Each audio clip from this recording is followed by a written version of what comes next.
2 semaines après sa création, le 25 juillet dernier, le réseau des enseignants pour la renaissance de Bignona a été officiellement lancé par son parrain Aubin Sagna ce samedi 8 août 2020.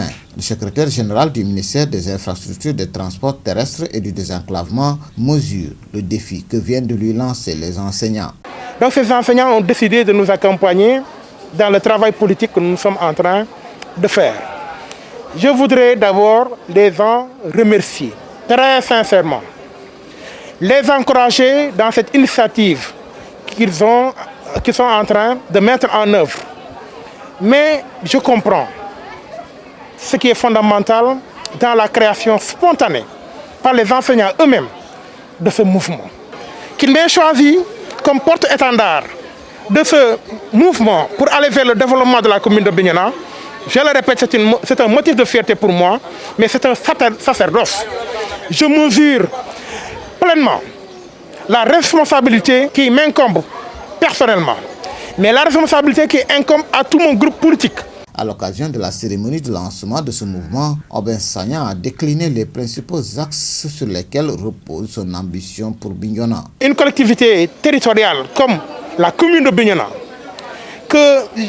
dont je sollicite le suffrage des citoyens, ne peut se développer en dehors du cadre tracé par l'État.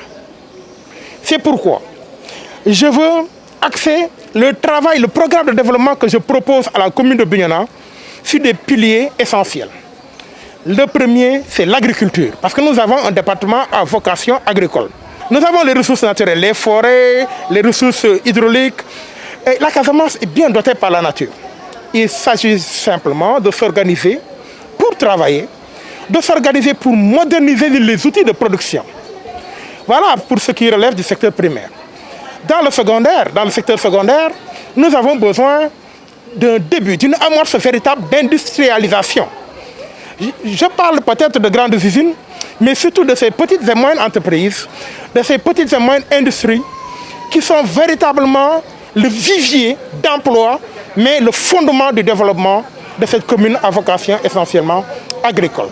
Pour y arriver, cela nécessite la combinaison des efforts de tous dans un élan de solidarité basé sur le sérieux et l'engagement, dixit Aubin Sagna.